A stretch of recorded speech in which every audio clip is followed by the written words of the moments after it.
On va commencer notre programme alors. On va chanter. Aujourd'hui, c'est l'apparition de Srila Bhaktisiddhanta Saraswati Thakur et en même temps la disparition de Srila Gaur Govinda Maharaj. Donc, on va commencer à chanter pour les Vaishnavas. Et Baro Karuna Koro, Vaishnava Gosai. C'est page.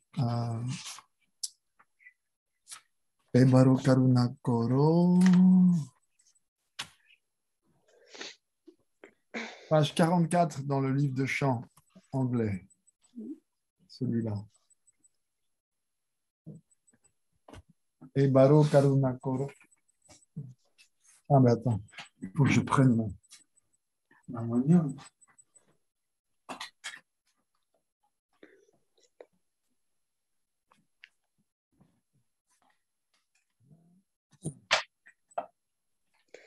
D'accord.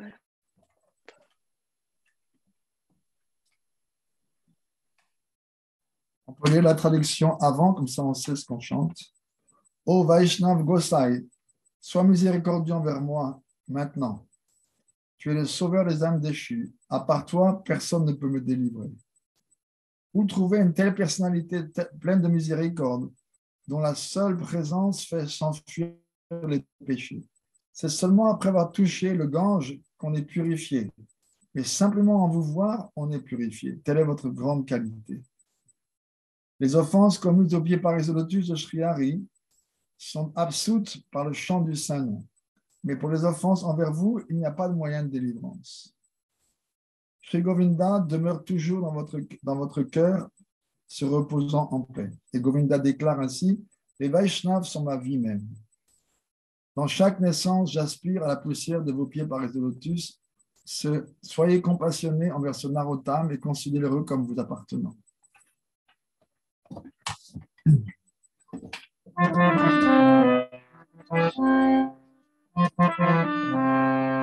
Baro Karuna Koro Vaishnava Gosai Baro Karuna Koro Vaishnava Gosai Patita Pavana Toma Vineke Oma Patita Pavana Toma Vineke Oma Karandikate Gele Papa Dureja Karandikate Gele Papa Dureja Emana Doyala Prabhu Keva Kutapa Emana Doyala Prabhu Keva Kutapa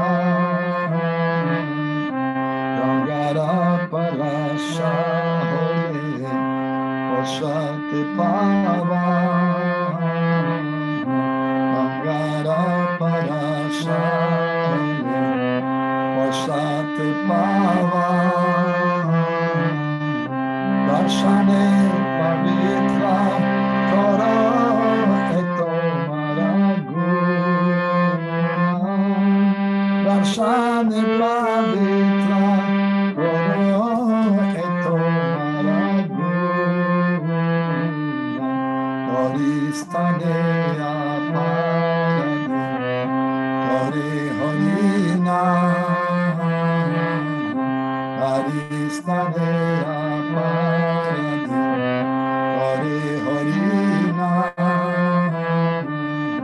Tomastane Aparade Nai Koera Tomastane Aparade Nai Koera Tomararida Sada Govinda Vishwa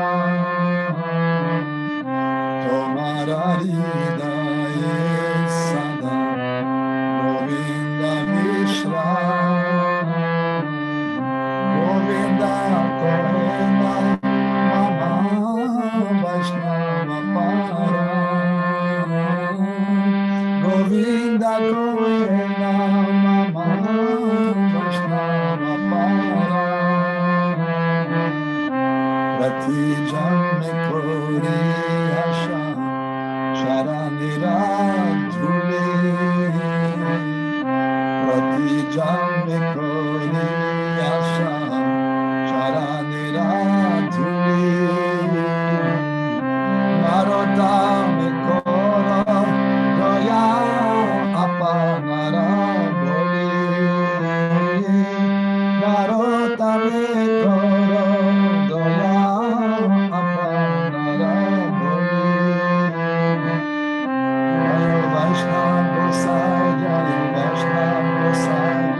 Narottam Das Thakur ki jai, Srila Bhaktisiddhanta Saraswati Thakur Prabhupada ki jai, Tadya Abhivakti Mahotsav ki jai, Srila Govindra Maharaj ki jai, Tadya Tirubhakti Mahotsav ki jai.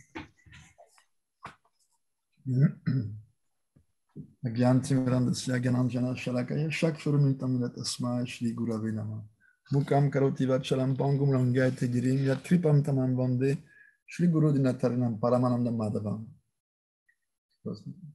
Avant toute chose, sauf mes humbles hommages, puis par les lotus de mes maîtres spirituels, Srila Prabhupada, Srila Govinda Maharaj, Srila Bhaktivedanta Narayana Goswami Maharaj, Gurudev, Srila Bhaktivedanta Madhusudana Maharaj, Srimati Krishna Priya Thakurani, tous les dévots assemblés, s'il vous plaît, acceptez mes humbles hommages. Vanchakapata Vyascha Kripa Sindhuvaye Vacha Patitanam Pavanimyo Vaishnavibhyo Namo Namo. Sri Chaitanya Mahaprabhu avait fait une prédiction. En mon nom, ils rendront l'univers tout obscur. Il se référait au groupe Sahaja, au Apasampradaya. Avant Bhaktivinoda Thakur, un certain Babaji, Totaram Das Babaji, avait recensé 64 différentes ou 68 différents groupes de Sahaja. Et Bhaktivinoda Thakur les avait réduits à 12 ou 13 en disant qu'en fait, les 64, c'était des subdivisions de ces groupes principaux. Ol, Bol, Kartavaja, Jati Goswami, Goranga Nagari, no, Shain, Darvesh, Saki Beki, Jati Gosai. Toutes sortes de gens qui se réclament de Mahaprabhu, mais en fait qui ne présentent pas ses enseignements et ne les pratiquent pas. Qui veulent avoir les choses, mais de façon bon marché, on peut dire. Sahaj, ça veut dire facile ou simple ou naturel. Et les Sahajas, ils prétendent que l'amour, c'est quelque chose de naturel. On ne devrait donc pas faire d'efforts, on ne devrait pas se forcer, ça va venir spontanément. Certains dévots en Occident aussi, des fois, ont cette mentalité. Ah non, Prabhu, non, mais il faut que ça soit spontané, l'amour, etc. Oui, mais avant que l'amour soit spontané, Saraswati Thakur dit, à moins que vous soyez un Nityasiddha, non, parfaitement réalisé, si vous ne commencez pas votre bhakti sur les chapeaux de roue en pouvant directement pratiquer Raganuga Bhakti, alors vous devez suivre les pratiques de Vaidhi Bhakti. Ça veut dire que vous devez suivre la sadhana, la discipline quotidienne qui permet de graduellement purifier son cœur. Et pour un jour pouvoir accéder à Raganuga Bhakti, qui est la porte de l'amour divin. Pourquoi absolument Raganuga Bhakti? Puisque Krishna le dit lui-même, et c'est mentionné dans le Chaitanya Charitamrita, que l'amour affaibli par le sentiment ou la connaissance de sa majesté ne le contrôle pas. Naimora Prita ne peut pas le contrôler. Et cet amour, il nous emmène à Vaikunta. Seulement la pure dévotion, et Srila Prabhupada dit que pure dévotion et Raganuga Bhakti sont synonymes, seulement cette pure dévotion donc peut mener à Vrindavan. Donc, Mahaprabhu veut cette prédiction, en mon nom, ils rendront le monde obscur. Et il faut savoir que peu de temps après la disparition de Narottam Thakur, dans le monde Vaishnava a connu une période très trouble. À part quelques grands astres lumineux comme Vishwanath Chakravarti Thakur, il y avait seulement un petit foyer de Vaishnav qui gardait la pure bhakti. Sinon, le Vaishnavisme était tombé dans les mains des Sahajas. Tout comme maintenant, si vous allez à Jagannath Puri, par exemple, vous pouvez voir que les lieux les plus sacrés pour les Gaudiya Vaishnav, le lieu où Mahaprabhu faisait son bhajan, le Gambhira, le Samadhi d'Haridas Thakur, ces endroits-là, ils sont aux mains de groupes Sahaja qui chantent des mantras pas autorisés. Nitago Radesham, Japa, Hare Krishna, Hare Ram. Ce sont ces gens-là maintenant qui se sont emparés des lieux saints et qui en font un monopole. Tout comme lorsque le maître spirituel de Saraswati Thakur, Gaurkishora Babaji Maharaj, a quitté son corps, aussitôt les Babaji à Navadvip ont commencé à se disputer à qui pouvait le mettre en samadhi avec l'idée, comme ça, on pourra bénéficier des donations que les gens viendront donner à son samadhi. Donc, ils se chamaillaient entre eux. Et Saraswati Thakur, vous connaissez l'histoire, s'est présenté en disant « Je suis le seul disciple de Srila Gaurkishora Babaji Maharaj ». Mais les Babaji Sahaja ont répondu « Oui, mais tu n'es pas un sannyasi, donc tu ne peux pas le mettre en samadhi. » Saraswati Thakur a dit « Je ne suis pas sannyasi, mais je suis Naishtika Brahmachari, jamais je n'ai touché une femme de ma vie. Maintenant, si un d'entre vous n'a pas eu de relation illicite avec une femme depuis les 6 derniers mois, alors il peut toucher le corps transcendantal de mon gourou, sinon il sera détruit. » Personne n'a pipé mot. Il a dit « Bon, depuis 3 mois, pas un mot. Depuis 1 mois, personne ne s'est présenté. Depuis 1 semaine, personne. 3 jours, depuis la nuit dernière. Ils ont tous baissé la tête de honte parce qu'ils se compromettaient tous dans des relations illicites avec des femmes jusqu'à la nuit d'avant. Donc, c'est lui-même qui a mis son maître spirituel en samadhi. Et comme vous le savez, bien plus tard, lorsque le Gange a changé son cours, que le samadhi était menacé par le Gange, alors un groupe de dévots à la tête desquels était Srila Bhakti Pragyan Keshav Maharaj, il a été prendre ce corps transcendantal de Gaurkishora Babaji Maharaj qui était en samadhi et il l'a amené à Mayapur où ils l'ont installé à Mayapur. Donc Mahaprabhu avait dit en mon nom, ils rendront le monde obscur, le monde tout noir. Et Bhaktivinoda Thakur, lui, s'efforçait de redorer le blason, si on peut dire, du Vaishnavisme, redonner une bonne réputation. Parce qu'à l'époque, les Vaishnavas étaient détestés par les gens. Les gens disaient, ah oui, ces coureurs de jupons, ces parasites là, qui fument de la ganja et qui vivent de mendicité, etc. C'était la honte. Être un Vaishnava à l'époque, c'était une honte. Donc, Bhaktivinoda Thakur a commencé à prêcher de façon très vigoureuse. Il a écrit une centaine de livres, aussi bien en bengali, en hindi. Donc, il parlait également ourdou. Il a même écrit un petit livre en anglais qu'il a envoyé aux grandes universités dans le monde entier, pour essayer de transmettre le message de Mahaprabhu. Et il se sentait un petit peu désespéré et sans défense, sans recours. Donc, il a imploré le Seigneur suprême, Jagannath. Il habitait à l'époque à Jagannath Puri, il était magistrat et juge à Puri. Et il a imploré donc Jagannath et sa Shakti Bimala Devi, donc qui a son temple dans le complexe du temple de Jagannath.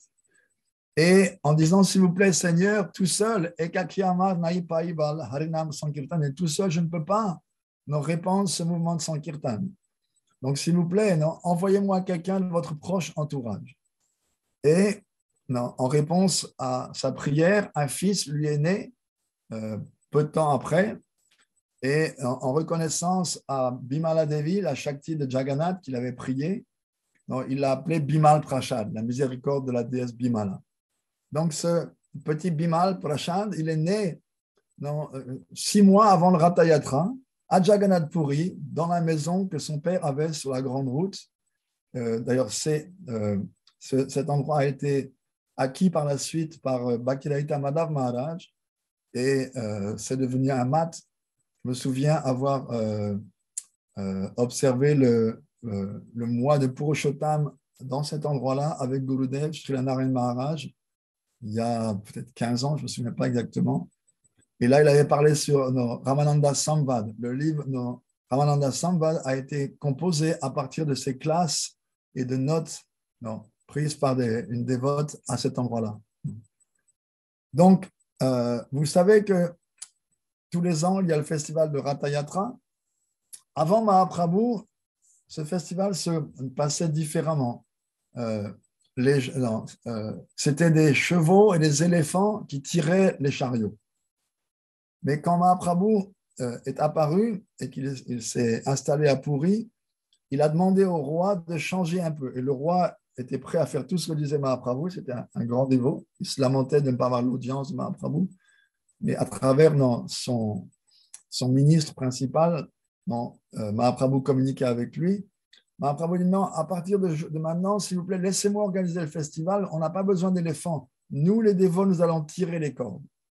Et c'est lui qui a révélé que le festival de Ratha Yatra, ce n'est pas juste un festival où on peut venir pour prier et obtenir la libération, puisqu'il y a ce verset du Padma Puran qui dit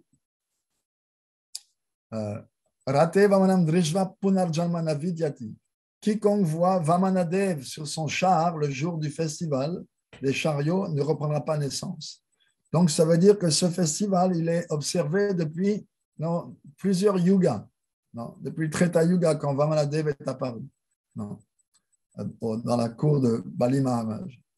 Donc, ce verset dit ça. Quiconque voit le Seigneur sur son chariot ce jour-là ne reprendra pas naissance.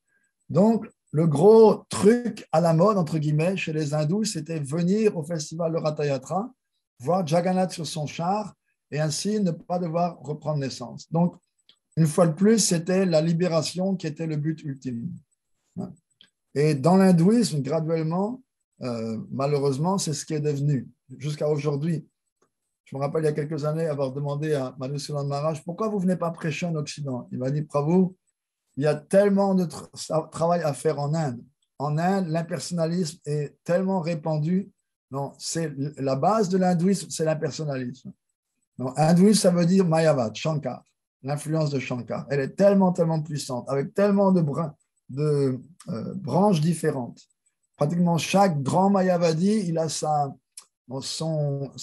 vision à lui de l'impersonnalisme, avec toutes sortes de nuances, etc. Si vous lisez Sri Aurobindo, par exemple, ça va être différent de Ramakrishna, ça va être différent de Yogananda, ça va être différent de Meher Baba. ça va être différent de, je cite les plus connus, Muktananda, ça va être différent de Guru Maharaji, ça va être différent de Rajneesh. Ce sont tous des impersonnalistes, mais chacun a ça, a ajouté sa petite touche perso à la philosophie de Shankar pour s'arranger ses propres affaires. Donc ça, c'était l'état de choses à ce moment-là quand Bhaktivinoda Thakur essayait de redorer le blason de l'hindouisme. Donc son fils, Bimal Prashad, est né dans cet endroit et comme vous le savez, Mahaprabhu avait organisé le festival de Ratha Yatra différemment, c'était les dévots qui tiraient les cordes, mais en fait, non, la compréhension officieuse, on peut dire, c'est que c'est Jagannath lui-même qui déplace son chariot à sa guise. Parce qu'on voit des fois le chariot, je me souviens avoir participé au Ratha Yatra à Puri, c'est extraordinaire. Les gens tirent en ligne droite, mais le chariot va se déplacer d'un côté à un autre, comme un bateau ivre. Au lieu d'aller tout droit, tiré par les gens, pour aucune raison, il va aller vers la droite, puis après il va aller vers la gauche, et des fois il s'arrête. On lit dans le Chaitanya Charitamrita, quand Mahaprabhu se mettait à danser devant le chariot de Jagannath, en mettant sa main sur sa hanche, en faisant des gestes, un peu comme une gopi qui porte une cruche sur sa tête, Jagannath était émerveillé, il arrêtait son char pour pouvoir contempler la danse de Mahaprabhu. Et donc, ce jour-là, pendant ce festival, le chariot de Jagannath s'est arrêté juste en face de la maison de Bhaktivinoda Thakur. Et il n'a pas voulu bouger pendant 3 jours. Pendant 3 jours, impossible de faire bouger le chariot. Ils ont beau amener des centaines d'hommes et de chanter, de prier, impossible de le faire bouger. Non. Bhagavati Devi, l'épouse de Bhaktivinoda Thakur et la mère de Bimal Prashad, en a profité pour monter sur le chariot de Jagannath qui était juste en face de sa maison et de présenter le petit Bimal Prashad à Jagannath. Et Jagannath a reconnu son serviteur en laissant tomber, tout le monde connaît l'histoire, une guirlande sur cet enfant qui l'a entouré. Tout le monde a été émerveillé. Oh, cet enfant n'est pas ordinaire. Et c'était aussi le temps, 6 mois, pour la première cérémonie de graines, Anna Prashan de Bimal Prashad. Donc, Bhaktivinoda Thakur lui-même a donné première céréale pour son fils, le Mahaprashad de Jagannath. Donc ça, c'était le début de son apparition sur Terre. Tout le monde connaît l'histoire de cette mangue que, enfant de 5 ou 6 ans, il avait mangé sans savoir qu'elle n'était pas offerte, et son vœu qu'il avait pris de ne plus jamais manger de mangue de sa vie, alors qu'en Inde, la mangue, c'est le fruit considéré le plus délicieux, le meilleur des fruits. Et toute sa vie, non, il n'a pas failli à son vœu. Chaque fois qu'on lui présentait des mangues, il disait « Non, je ne peux pas, je suis un offenseur ». À ce sujet de mangue, il y a une petite histoire, une petite anecdote. Bien plus tard, quand il était en train de voyager par train entre Calcutta et Delhi pour aller à Vrindavan, différentes personnes lui avaient offert des mangues. Alors lui n'en mangeait pas et ses disciples, en sa présence, n'osaient pas en manger non plus. Donc les mangues s'accumulaient parce qu'à cette époque-là, un voyage, ce n'était pas comme maintenant 36 heures ou même 24 heures maintenant par le Gitanjali. Ça durait des jours et des jours, plusieurs jours. Moi, je me souviens aller à Jagannath Puri depuis Vrindavan, ça prenait 72 heures, 3 jours, quand mes enfants étaient tout petits.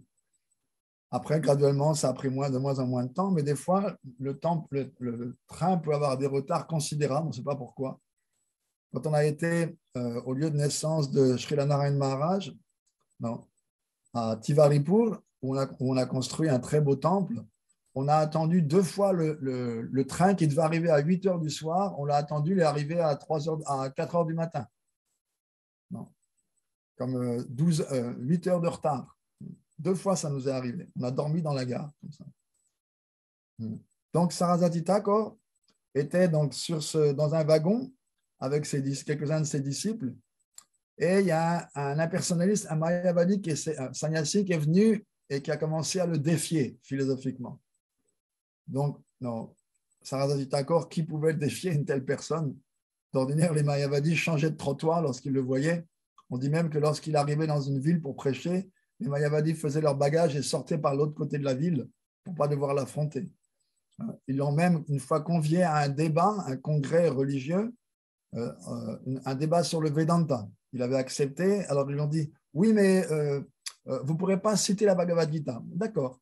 Pas le Bhagavatam non plus. D'accord. Non plus ni les Puranas ni les Upanishads. D'accord. Et non plus les Itihasa ou le Ramayana ou le Mahabharata. Non, d'accord, pas de problème. Alors à la fin, ils ont dit, s'il vous plaît, ne venez pas, c'est mieux. Ils avaient tellement peur. Donc ce Mayavadi inconscient s'est attaqué au lion, non, Singaguru, non, le lion des Gaudiya Guru, des Gaudiya Acharyas, et il l'a défié. Et en un rien de temps, Sarasvati Thakur l'a défait philosophiquement.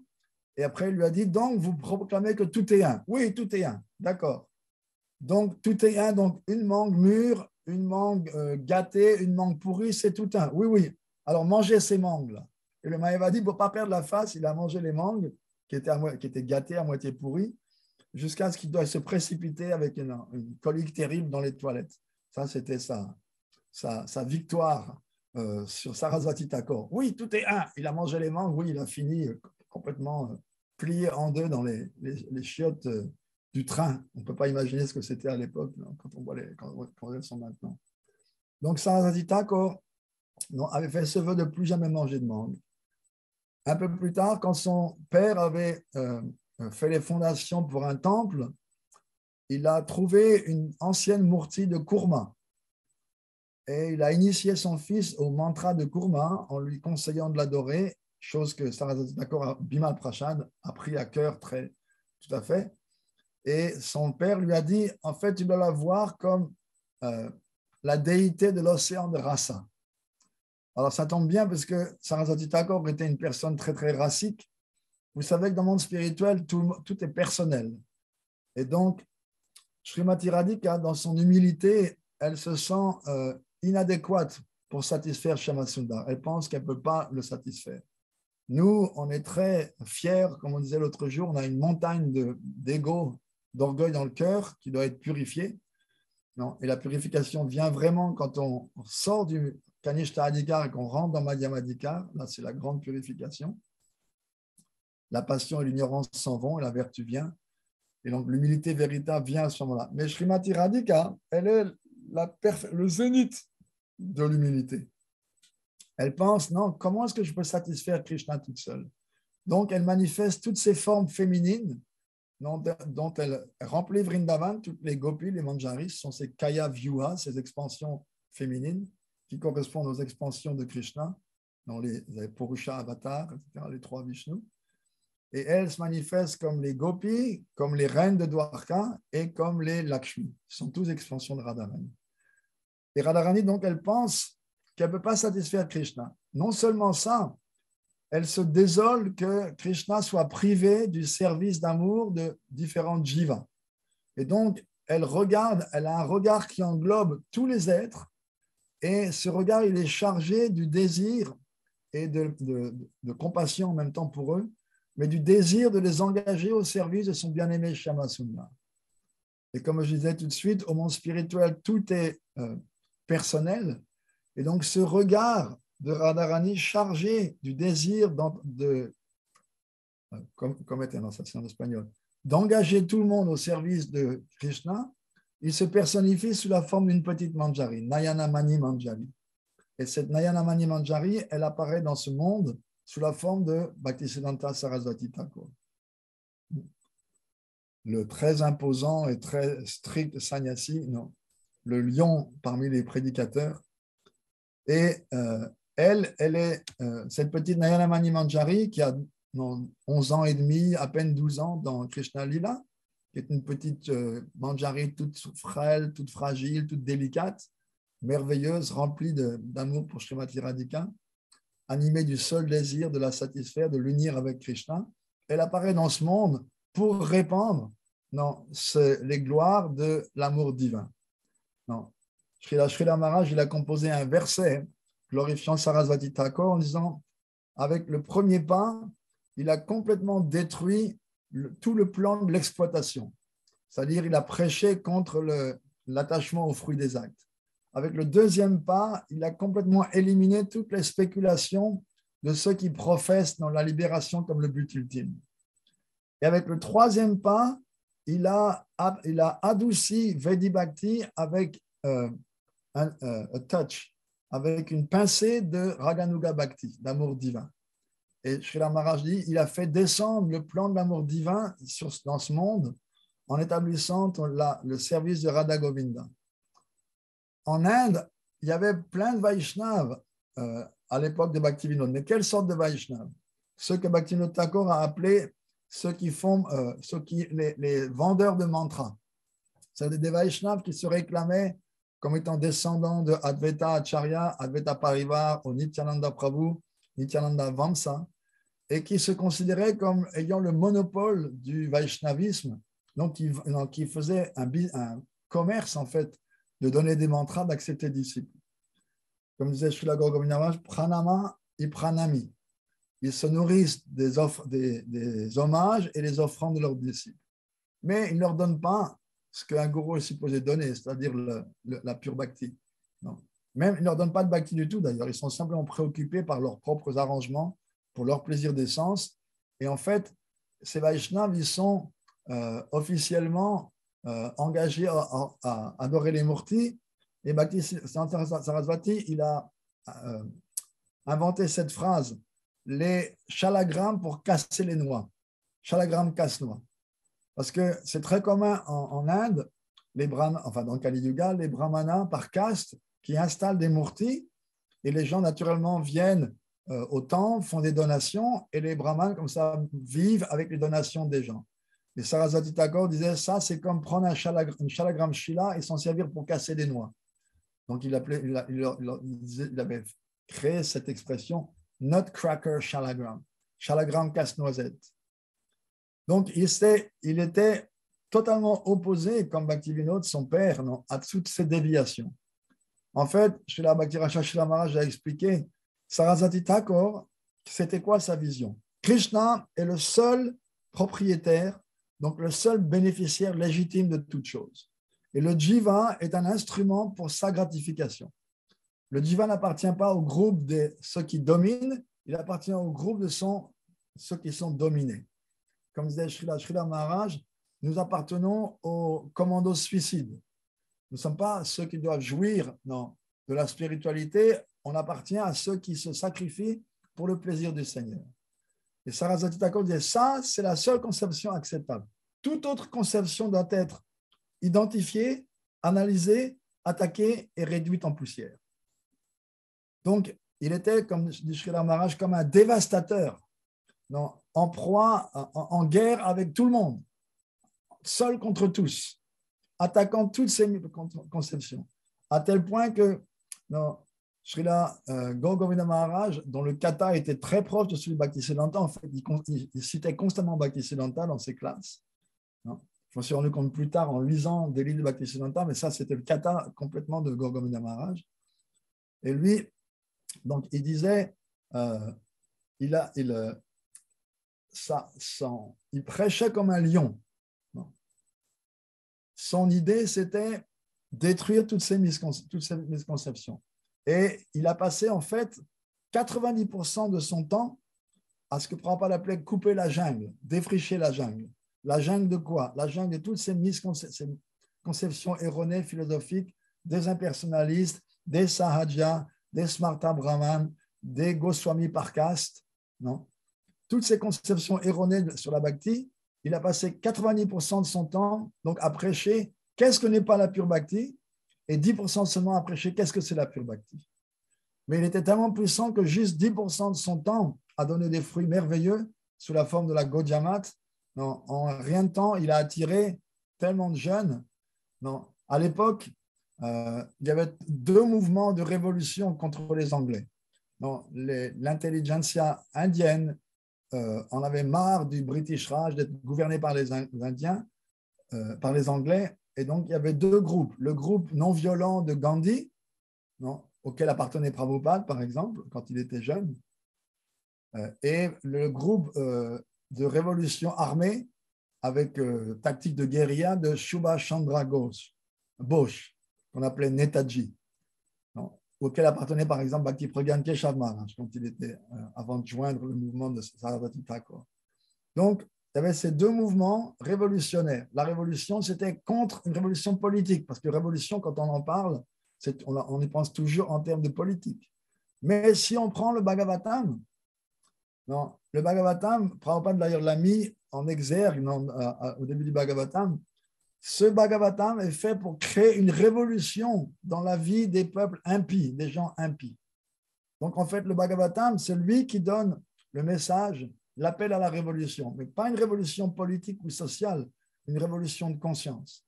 Et Sarasvati Thakur, il était ce genre de révolutionnaire. Quand par exemple Prabhupada l'a rencontré pour la première fois lorsqu'il était un jeune homme nouvellement marié, aussitôt Sarasvati Thakur lui a dit « Tu es un jeune homme éduqué, non, pourquoi est-ce que tu ne prêches pas le message de Mahaprabhu en langue anglaise ?» Et Prabhupada a répondu à l'époque oui, mais nous sommes un pays conquis, nous sommes sous la botte anglaise, qui va nous écouter? Et Sarasvati Thakur dit non, non, non, non. Le message de Krishna ne dépend d'aucune circonstance matérielle. La bhakti n'est pas limitée.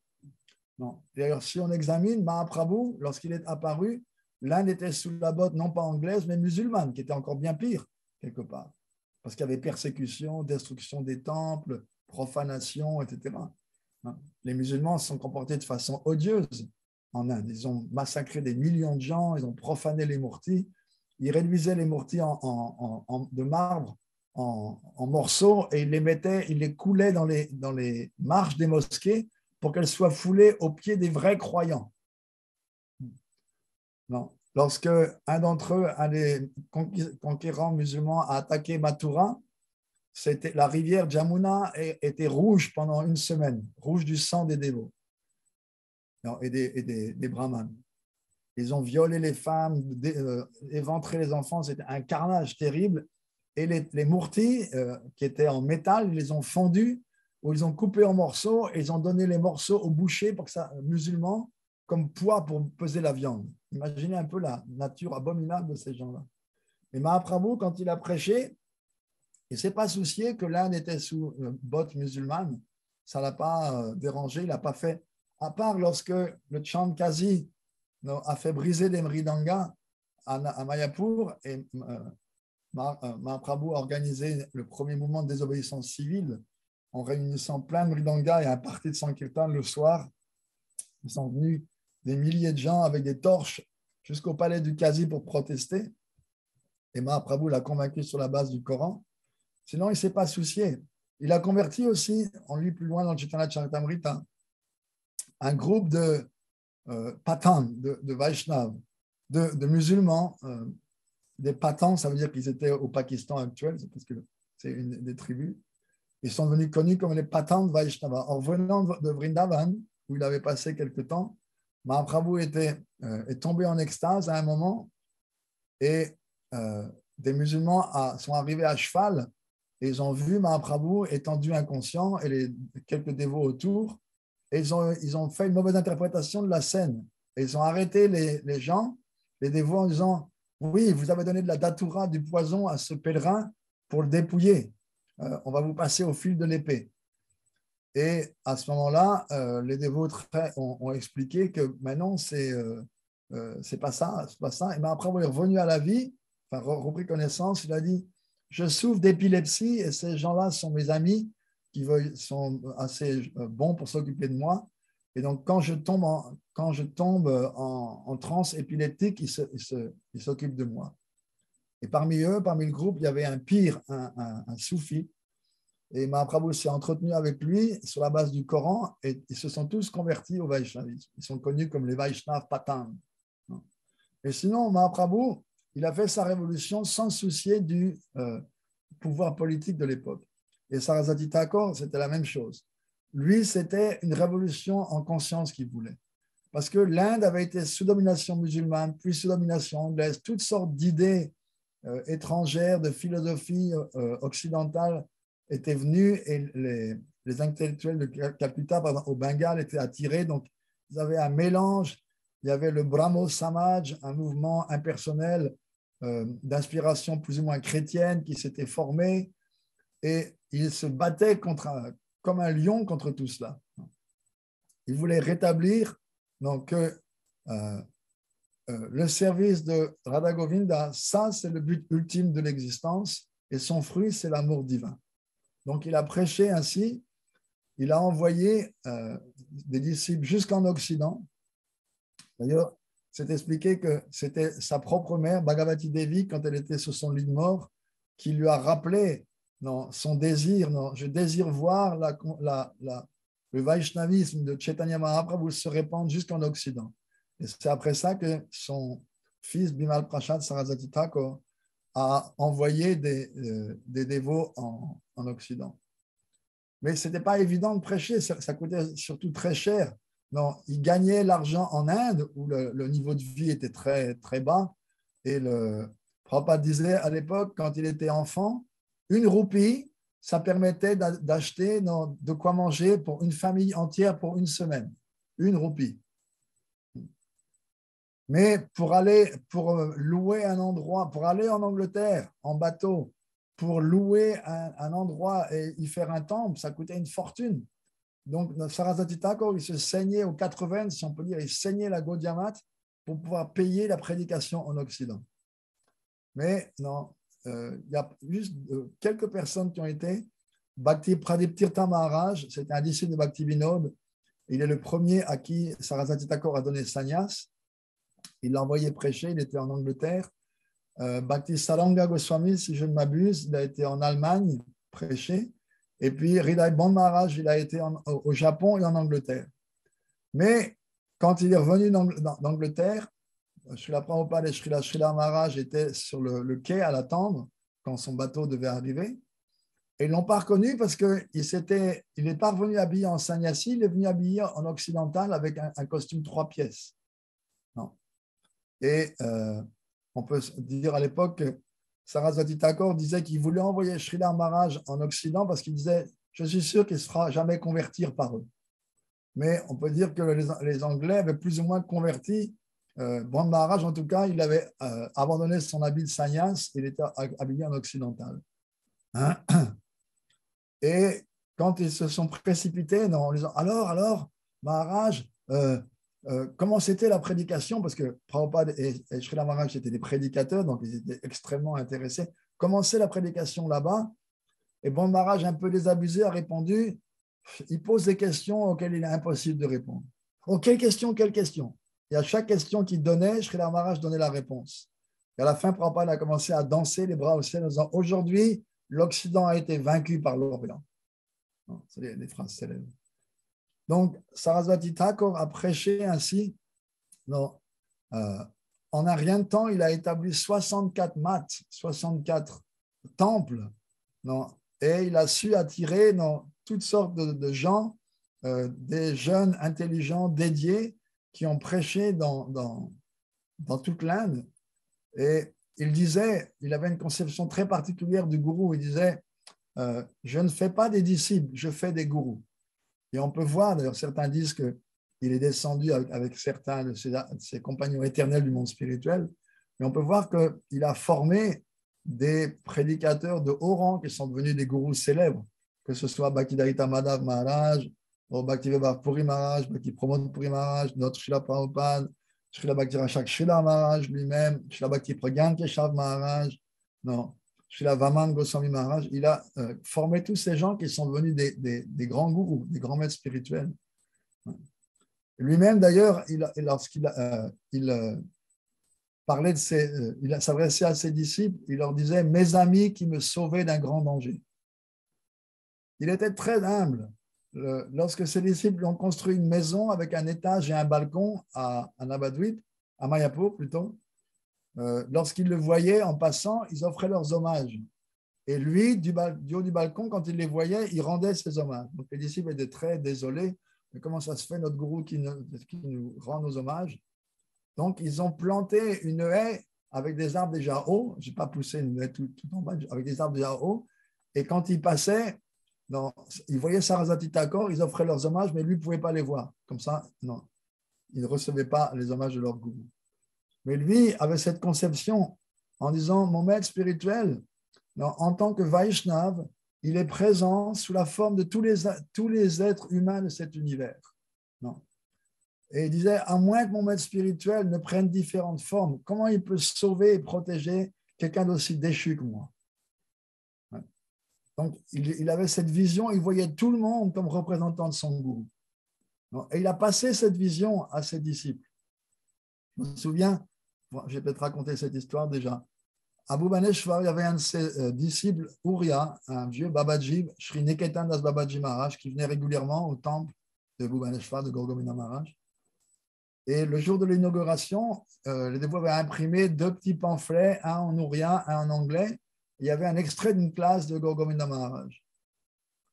Et lorsque, je me souviens, moi j'ai été personnellement lui apporter dans sa chambre, il était dans la guest house, les 2 pamphlets. Il a posé le pamphlet en ourien, alors qu'il était ourien, il a pris le pamphlet en anglais, il l'a lu et il a commencé à verser des larmes. Et il a dit, oh, même aujourd'hui, mon maître spirituel continue à m'instruire.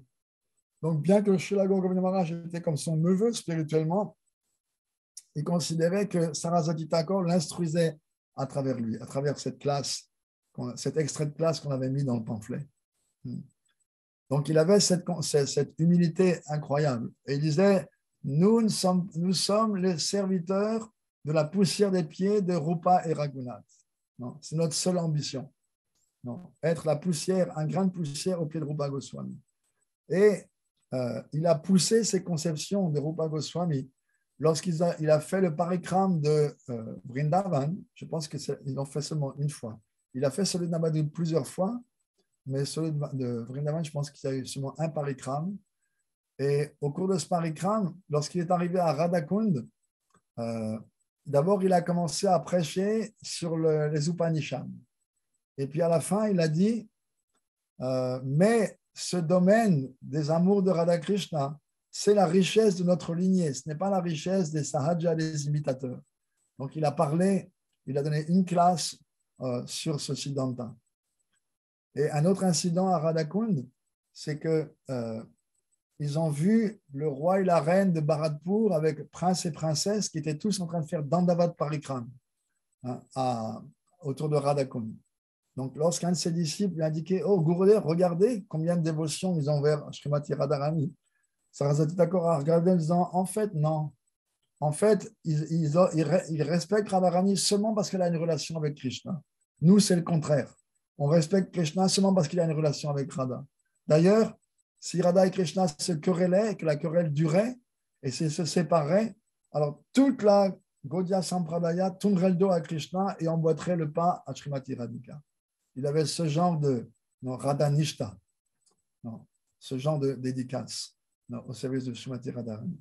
Donc, il a fait descendre, comme disait Srila Maharaj, il a fait descendre le plan divin dans ce monde matériel à travers sa prédication et sa miséricorde. Srila Prabhupada disait qu'on était tous là par sa miséricorde puisqu'il personnifie ce désir de Radharani d'engager tous les êtres au service de Krishna. Donc, aujourd'hui, jour de son apparition, Srila Gorgovinda disait les sadhus, non, ce jour-là, les portes de la miséricorde sont ouvertes, ils ouvrent les écluses de la miséricorde et on peut les approcher et les prier. Donc j'offre mes humbles Pushpanjali à ses pieds Paris de Lotus en priant de toujours me garder engagé dans la bhakti et de m'amener toujours plus près de la pure bhakti afin qu'un jour je puisse satisfaire mes maîtres et atteindre le but ultime de l'existence.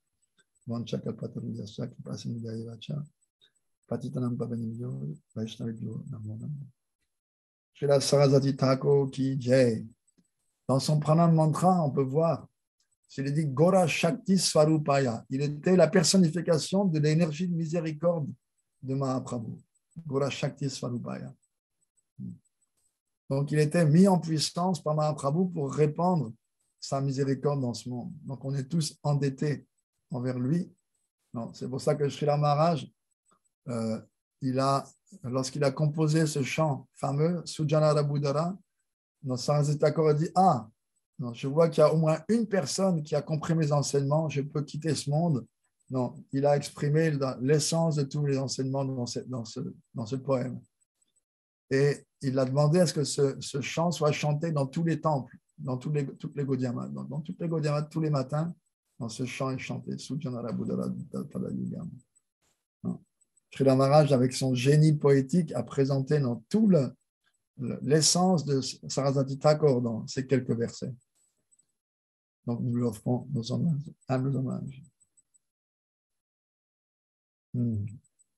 C'est aussi dans le jour triste pour nous parce qu'on a été séparés de lui, joyeux parce qu'il est avec Krishna dans le monde spirituel, mais de disparition de Srila Gaur Govinda Maharaj. Srila Gaur Govinda Maharaj est né dans une famille Vaishnav, à Jagannath-pur, à peut-être une centaine ou 150 km de Jagannath-puri, dans une famille de Gaudiya Vaishnava. Un jour, il m'a dit, dans sa famille, dans sa lignée maternelle, ce sont tous des purs dévots. Et un de ses ancêtres avait reçu d'un Vaishnav, un Babaji Vaishnav qui adorait Krishna à Vrindavan. Un jour, ce Babaji a eu un rêve dans lequel la Murti lui disait « Cela fait longtemps que j'accepte ton service, maintenant je veux que tu m'amènes à Jagannath Puri et que tu me confies aux soins de Gopal Giri. Je veux recevoir son service maintenant. » Le Babaji, très dépité par ce rêve, n'en a rien fait. Non. Donc la nuit d'après, Gopal est revenu, mais cette fois, il avait un bâton. Donc il l'a battu sévèrement. Donc, le lendemain, le Babaji a pris la route très tôt et il est parti vers Jagannath Puri. Et arrivé à Puri, il était dans Dharamshala à se lamenter, mais comment est-ce que je vais reconnaître ce Gopal Giri? Et à ce moment-là, un Vaishnav très effulgent s'est approché en disant « Babaji, donc qu'est-ce qui se passe? Pourquoi vous avez l'air déprimé et si triste ?» Il dit « Ben voilà, j'ai reçu cet ordre, mais comment ?» Il dit « Mais je suis Gopal Giri. » Donc, le Babaji lui a donné la Murti. Il l'a embrassé parce que Krishna, Gopal l'avait vraiment battu, il avait encore des marques de coups. Dès que Babaji l'a embrassé, toutes ces marques et toute douleur est partie. Et ce Gopal Giri, c'était il y a peut-être 300 ou 350 ans, il a bâti un petit temple dans la jungle d'Orissa. Et rapidement, donc, quelques familles sont venues, et donc un village s'est créé, Gadai Giri. Gadai, c'est un diminutif pour Gadada. Donc, ce Gopal Giri, c'était un grand kirtaniya. Et tous les Giris, cette famille est connue comme les kirtan gurus d'Orissa. D'ailleurs, dans les archives du temple de Puri, il y a un ordre du roi disant que la famille Giri doit venir chaque Ratayatra chanter pour le Seigneur et ils ont la priorité pour chanter. Donc, Gaur Govinda Maharaj est né dans cette famille. Il nous a raconté comment un jour, son grand-père était un pur dévot, un Paramahamsa Vaishnav. Un jour, il est parti pour quelques jours et il a confié, il avait acheté un régime de bananes en disant au Pujari, OK, offre-en quelques-unes tous les jours à Gopal. Il est revenu, plus tôt que prévu, il a été prendre darshan dans le temple, il s'est précipité sur le Pujari en menaçant, mais qu'est-ce que tu as fait? Non. Combien de bananes tu lui as offert? Eh bien, j'ai offert tout le régime. Mais quoi, tout le régime à ce gamin? Regarde, il est complètement plein de mucus.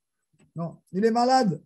Non, il a la température. Et il s'est précipité dans la cuisine du temple. Il a commencé à faire une potion qu'il a offert à Gopal. Donc, il avait ce genre de relation avec sa Murti, très, très intime. Et il avait cette bénédiction de Ichamrityu, de quitter ce corps selon sa volonté, comme Bhishmadev.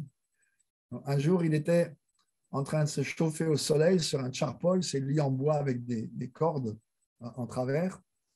Et tout d'un coup, il s'est assis en disant « Oh, aujourd'hui, les portes de Vaikuntha sont ouvertes. Faites un kirtan. » Donc, ils se sont rassemblés, ils ont fait un kirtan autour de lui. Et à un moment, il a dit « Oh, les portes de Jagannath sont ouvertes. » Et il a quitté son corps par la bouche, comme ça, au milieu du kirtan. Son Gaur Govinda Maharaj a apparu dans cette famille-là. Et en Orissa, dans chaque village, il y a une petite hutte qui s'appelle la maison du Bhagavatam, dans laquelle il garde un Bhagavatam. Et le Pujari, après avoir fait l'adoration au temple, il vient et il fait puja au Bhagavatam, parce qu'on dit Krishna Tulya Bhagavata. Le Bhagavatam n'est pas différent de Krishna, c'est une autre forme de Krishna. Krishna sous une forme littéraire, comme ça. Et donc, Srila Gaur Govinda Maharaj, il passait son temps dans cette maison du Bhagavatam à lire le Bhagavatam. Et à 8 ans, il avait lu tout le Bhagavatam et il pouvait donner des classes sur le Bhagavatam. Et les gens du village étaient stupéfaits. Comment ce gamin peut parler et comprendre cette philosophie tellement élevée du Bhagavatam? Et avec ses oncles, Kirtaniya, il allait de village en village pour les fêtes, pour chanter et pour les festivals de Harikata. Donc, lorsqu'il a grandi, son mariage a été arrangé. Son épouse voulait plusieurs enfants. Chaque fois qu'elle voulait un enfant, il lui donnait un enfant. Non, il a eu 7 enfants. Et en fait, chaque fois qu'il avait une relation sexuelle avec elle, quand elle voulait un enfant, il y avait un enfant qui venait. Donc, il a eu 7 fois des relations sexuelles dans sa vie. Ça a produit 7 enfants. Mais il était complètement détaché. Non. Et à tel point qu'un jour, un sadhu, un jour il faisait froid, est venu à la porte pour mendier. Et il leur a donné, là, ils avaient seulement 2 couvertures. Et il a donné une des 2 couvertures qu'ils avaient dans leur lit commun. Ils dormaient à l'époque, comme en Inde, pratiquement tous ensemble, avec 2 couvertures, et il a donné une. Non. Et plus tard, ses enfants disaient, notre père était tellement austère. Non. Et il nous a appris aussi cette austérité. Donc, mais il était très, très détaché, donc il voulait quitter la vie de famille au plus tôt. Il était professeur d'anglais et professeur, je crois, instituteur à l'école du gouvernement. Et il tenait un journal. Et on a récupéré dans une grande partie, ou peut-être même tous ces journaux. Il remplissait une malle, je me rappelle, à Bhubaneswar. Et tous les jours, il écrivait une prière à Gopal. Et à un moment, quand il a commencé ses enfants commençaient à grandir un peu et lui à vieillir, il écrivait à Gopal, s'il te plaît, laisse-moi devenir un renonçant, je veux devenir un yogi sannyasi, je veux renoncer à la vie de famille, détache-moi, permets-moi de sortir. Et régulièrement, il allait tarabuster son frère plus jeune en lui disant, s'il te plaît, occupe-toi de ma famille. Non, moi, il priait, Gopal, je ne prie pas pour l'opulence matérielle, mais donne-la à mon frère, comme ça il pourra s'occuper de ma famille et moi je pourrai te servir complètement. Et un jour, quand il avait 45 ans, il est parti définitivement. Non, sa famille a essayé de le rattraper, de le faire revenir, il ne voulait rien savoir. Et il est parti et il a cherché un maître spirituel. Il disait un maître spirituel qui pourrait expliquer les gloires du Mahamantra et les répandre. Donc, lorsqu'il a fait tout le tour de l'Inde, de Kanyakumari à l'Himalaya, dans l'Himalaya, il restait, parce qu'il n'y a pratiquement que ça dans l'Himalaya, dans les ashrams impersonnels, mais il pouvait pas, comme c'était un pur Vaishnava, il ne pouvait pas tolérer les explications impersonnelles. Donc, quand il donnait la classe, il présentait l'aspect impersonnel, aussitôt, il se mettait à débattre avec les sannyasis, donc il le mettait dehors, donc il allait au prochain ashram. Il est arrivé à Mathura, il a visité le temple de Sri Narayana Maharaj, de Bhakti-Prem Keshav Maharaj d'ailleurs, le temple de Keshavji Gaudiamat. Sri Narayana Maharaj dit, je sais qu'il est venu, mais je n'étais pas là à l'époque, mais je me rappelle que Tirtha Maharaj, un des disciples de Narayana Maharaj, nous a dit que oui, effectivement, Gaudiya Maharaj était venu avant d'aller à Vrindavan. De Mathura, il a été à Vrindavan. À l'époque, le temple était juste en construction, c'était un béton et morceaux de fer et l'endroit du temple, c'était juste en fait comme un dépôt de matériaux de construction et la construction qui s'élevait. Il a vu un signe à l'entrée, International Society for Krishna Consciousness, founder Acharya dans Srila Prabhupada. Donc, il a demandé tout de suite, lorsqu'il a vu ça, il a voulu rentrer, il a dit qu'il voulait voir l'Acharya. Mais comme il était habillé en baba, en sadhu, comme il y en a des millions en Inde, les dévots pensaient, encore un sadhu un impersonnaliste qui va déranger Prabhupada. Donc, un dévot lui a donné, pour se débarrasser de lui, a donné un Back to Godhead, un magazine. Donc, il l'a dévoré et il était convaincu, non, c'est vraiment ça que je veux absolument rencontrer l'Acharya. Donc, il s'est caché près de la porte de la pièce où Prabhupada vivait, une petite cahute à l'époque, une petite maison. Et dès qu'il a vu le secrétaire de Prabhupada sortir, vite, il est rentré.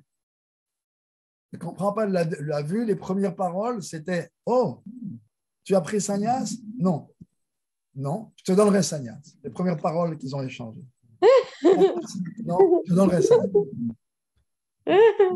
Voilà Wow. les premières paroles qu'ils ont échangées entre eux.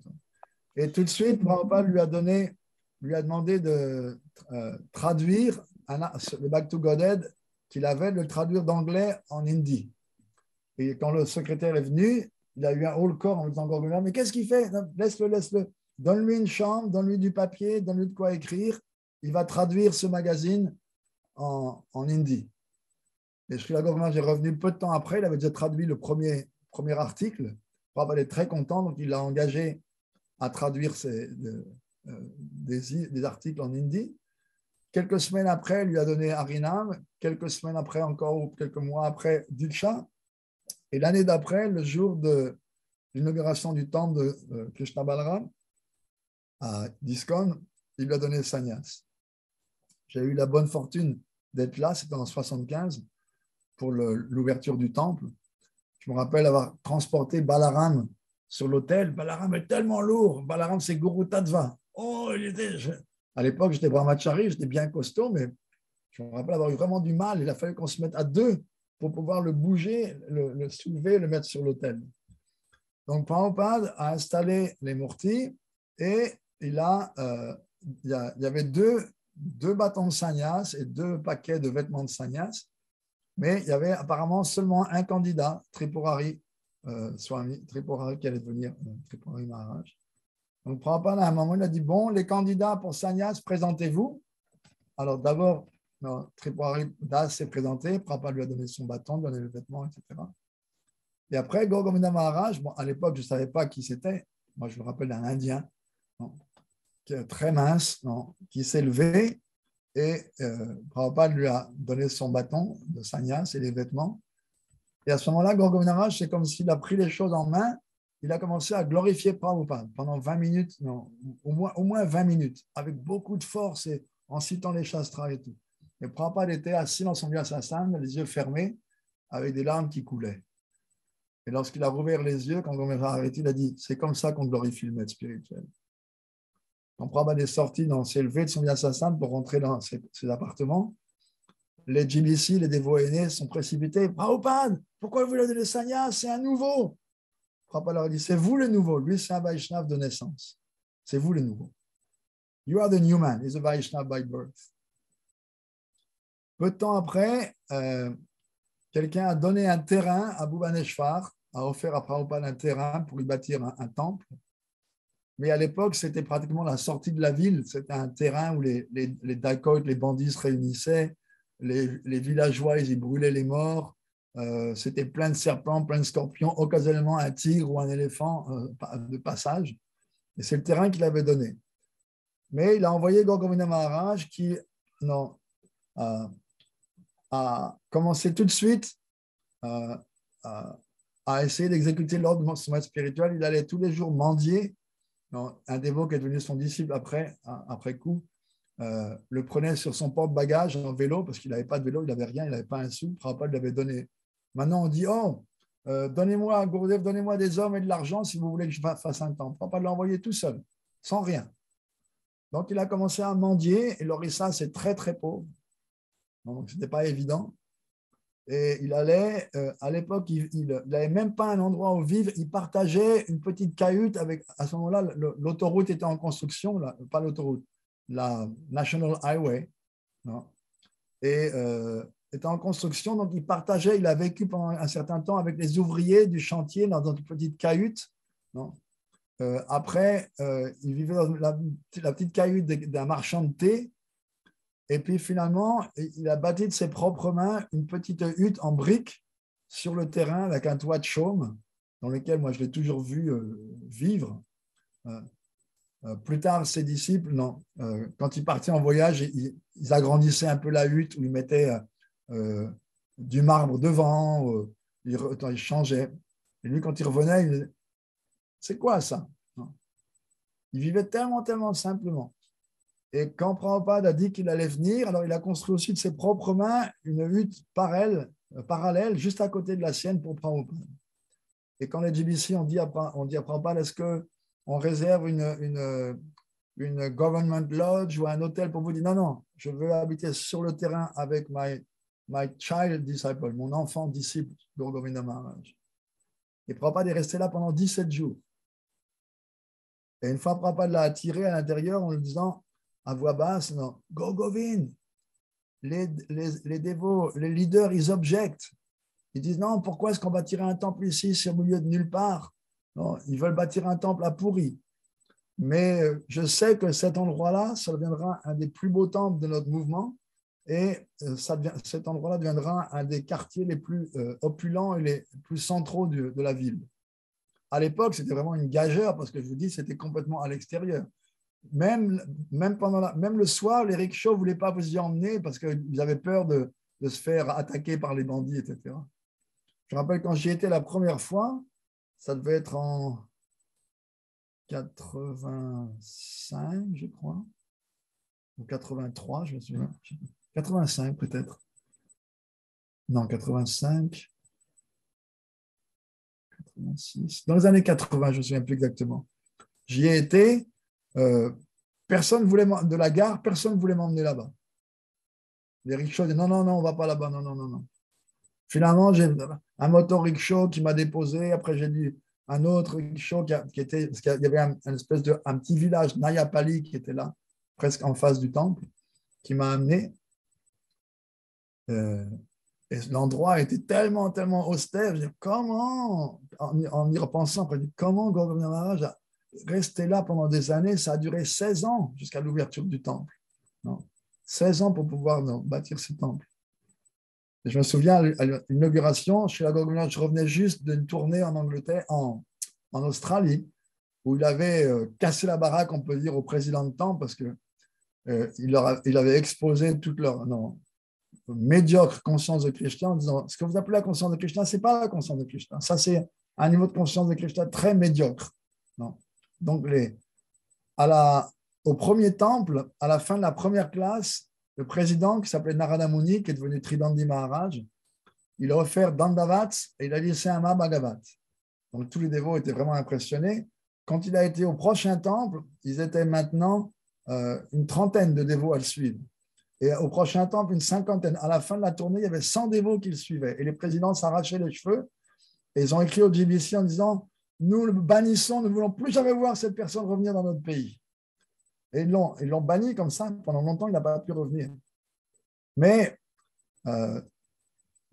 juste après la disparition de Prabhupada, l'année d'après, c'était la disparition de Bhaktivedanta Madhav Maharaj, le gourou de Bhakti Bharat Tirtha Maharaj et aussi de Bharati Maharaj. Et pendant le kirtan, pendant de la cérémonie de sa disparition, Srila Govinda Maharaj a commencé à rouler par terre en extase. Donc les dévots n'avaient jamais vu ça. Tout ce qu'ils avaient entendu, c'est Prabhupada qui dit oui, les Sahaja, ils roulent par terre. Donc les GBC ont dit à deux brahmacharis, ramenez-le dans sa chambre, au temple. Et comme ça durait, ils ont assigné un dévot yougoslave, Lagudi Prabhu, à être en charge de lui. Donc, il l'a servi jour et nuit pendant des mois comme ça. Et il raconte des choses extraordinaires. Comment, au début, les dévots ne savaient pas, ils n'avaient jamais vu quelqu'un comme ça dans cet état-là. Donc, ils ont appelé, certains dévots pensaient qu'il était hanté par un fantôme. Donc, ils ont appelé des tantriques de Navadvip qui sont venus, qui l'ont examiné, qui ont chanté les mantras, disant non, ce n'est pas de notre sort, ce n'est pas un fantôme. Ils ont appelé un médecin ayurvédique, un Kaviraj, il est venu, il a ausculté, il a pris son pouls et tout. Il a dit, on dirait un dérangement de Vata, mais c'est aussi, ça peut être aussi des symptômes de Bhav, mais il ne voulait pas se déterminer la chose.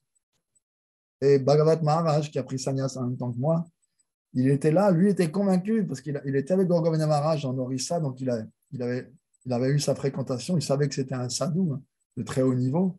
Lui était persuadé qu'il était en bas, en extase authentique. Mais le GBC ne voulait rien savoir. Et tout d'un coup, il a vu un personnage extraordinaire rentrer dans l'enceinte du temple, Krishnadas Babaji Maharaj, Akinchana Krishnadas, que Prabhupada avait déclaré être un Paramahamsa.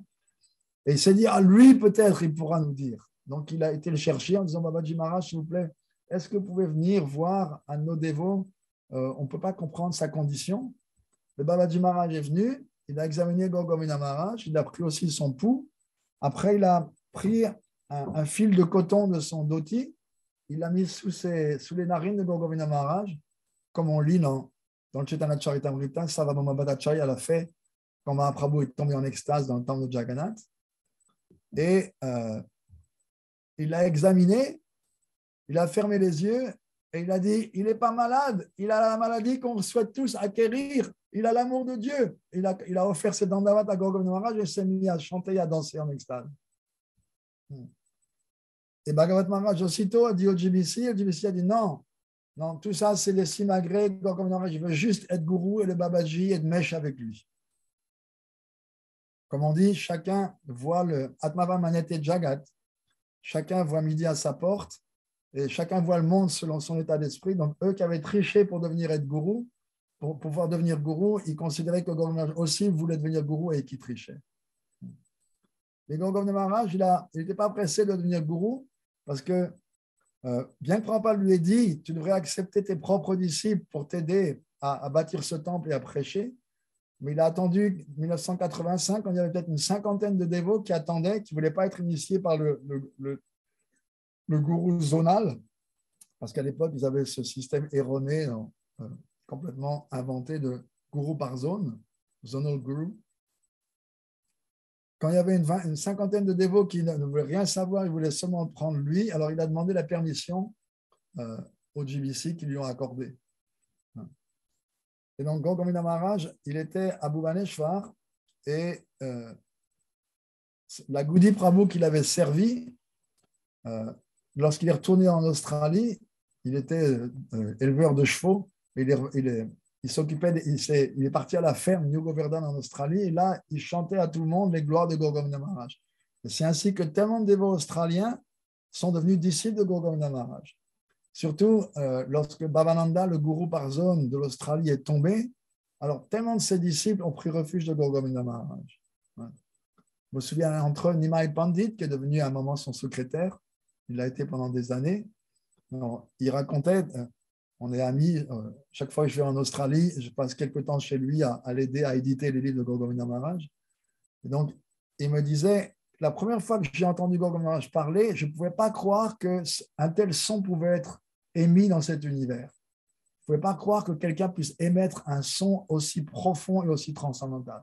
J'en étais pétrifié, c'était une expérience tellement profonde, j'étais complètement bouleversé. Comment quelqu'un peut émettre ce genre de son en parlant? Il était complètement abasourdi. Et donc, il a pris refuge en Gorgomina Maharaj, il prêchait très intensément, il allait voir ses ses co-disciples de Bhavananda. Apparemment ça, n'est-ce pas, Uttama Adhikari, Parivrajak, vraiment, il poussait. D'ailleurs, les Australiens ne sont pas très fins, ils ne sont pas connus pour être très, très fins, mais il poussait vraiment, à tel point que les gens disaient, oui, les disciples de Gorgomina Maharaj, c'est des fanatiques, ils pensent qu'il n'y a que lui, parce que le GBC disait, tout le monde, on ne veut pas entendre parler de gourous à différents niveaux. Dans ISKCON, tout le monde est au même niveau. Et nous, on pensait, non, vous n'êtes pas du tout à son niveau. Lui est dans une catégorie complètement à part. C'est comme Shiva. Ce n'est pas un Jiva, ce n'est pas un Vishnu Tattva, il a sa catégorie à lui. Et Gorgomina Maharaj, c'est sûr qu'il n'est pas dans la même catégorie que vous. Non. Vous voulez jouer dans la cour des grands, mais je suis un grand. Non. Lui, c'est un professeur et vous êtes des élèves qui jouent au professeur. C'est ça la différence. Non. Et c'était évident. Non. Le Prabhupada disait que l'arbre de Chaitanya Mahaprabhu avait de nombreuses branches et ISKCON était une de ces branches. Et c'est indubitable, c'est indéniable que la branche le fruit le plus mûr de cette branche de l'arbre d'ISKCON, de cette branche qui est ISKCON dans l'arbre de Chaitanya, c'était Gorgomina Maharaj. Définitivement, après Prabhupada, il était l'Acharya. Mais malheureusement, ses frères en Dieu ont été incapables de le reconnaître et ils ont fait tellement de politique contre lui que finalement, en 96, Krishna l'a ramené à lui. 2 disciples de Srila Gurudev, Srila Narayan Maharaj, se sont approchés de lui, deux disciples de Prabhupada qui prenaient Siksha de Gorgomina Maharaj, et se sont approchés de lui à Mayapur en 96. Non. Il avait dit à fin janvier, Sarasvati Thakur a quitté ce monde dégoûté parce qu'il voyait que ses disciples s'attachaient à leur position et à quelle chambre ils allaient occuper dans le mat. Donc, il est parti un peu déçu, un peu écœuré. Et moi, je ressens la même chose. Mais je vais demander à Gopal, je ferai ce que Gopal me dirait. Donc, il est parti à Gadagiri. Et après ça, quelques jours après, il est parti à Mayapur.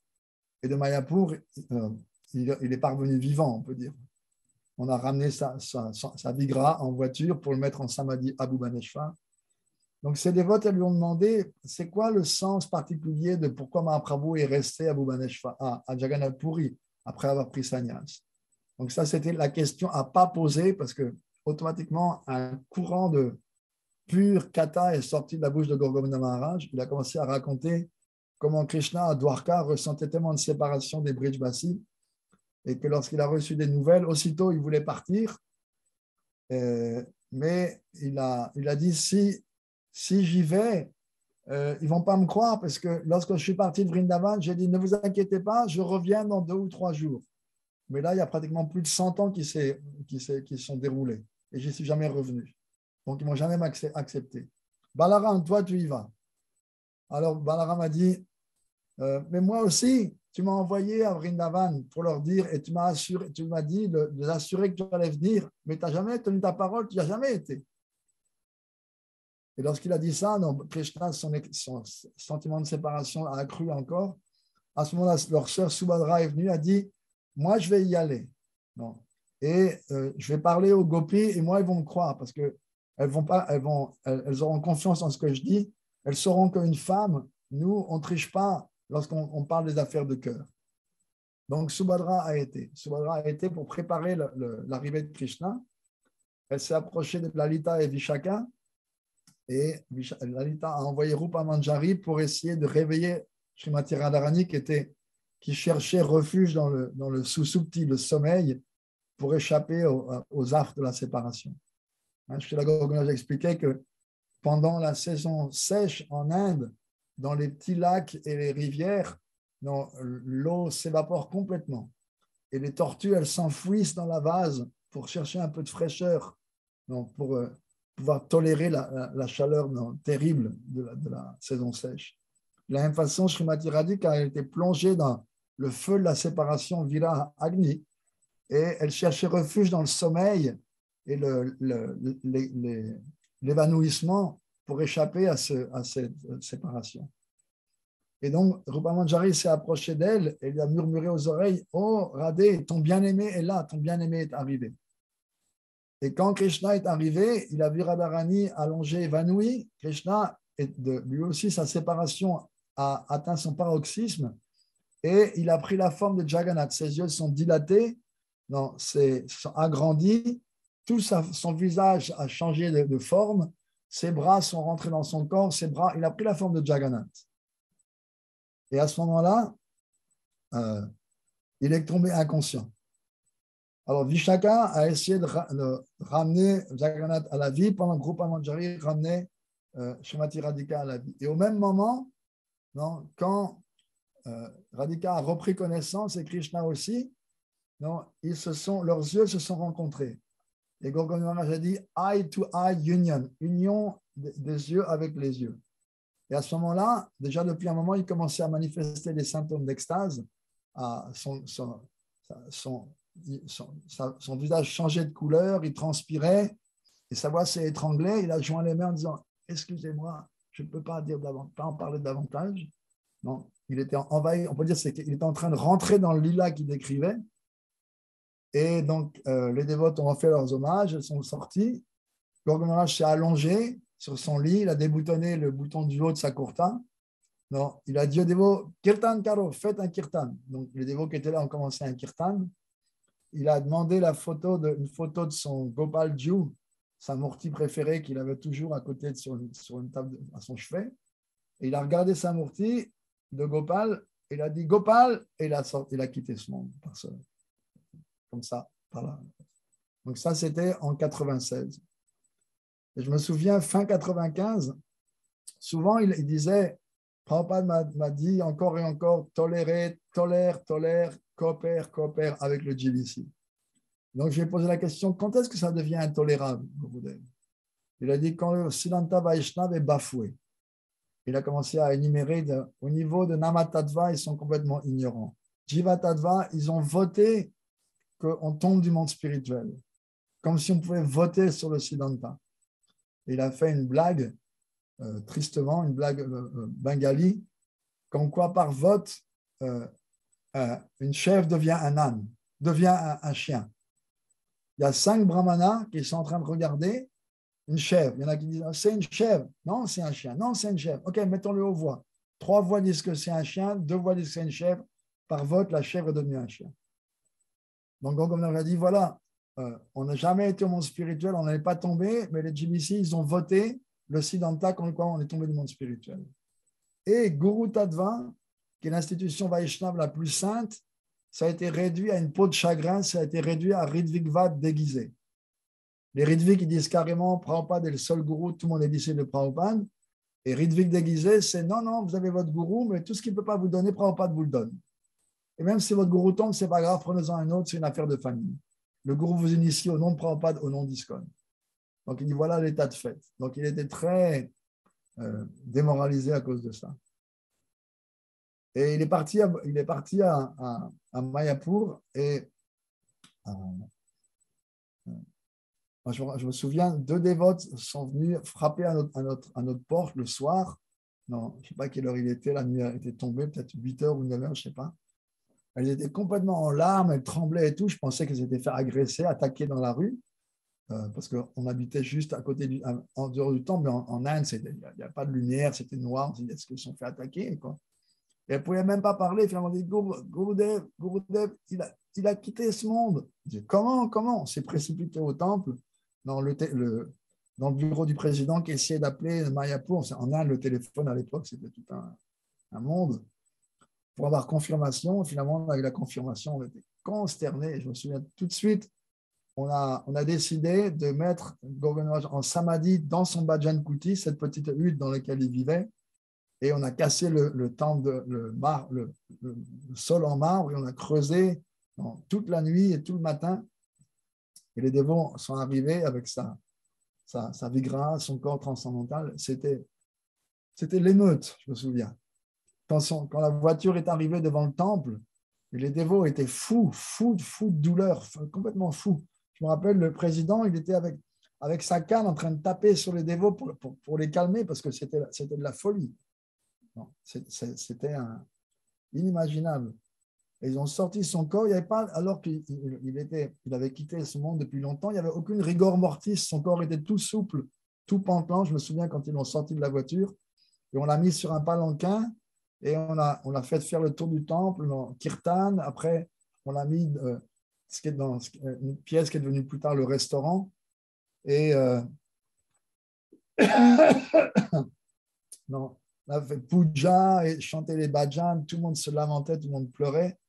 Et ensuite, on l'a mis en samadhi, je me rappelle. C'était tellement horrible. Quand on l'a recouvert avec des sacs de sel, je pensais comment cette personne qui était tellement miséricordieuse, non?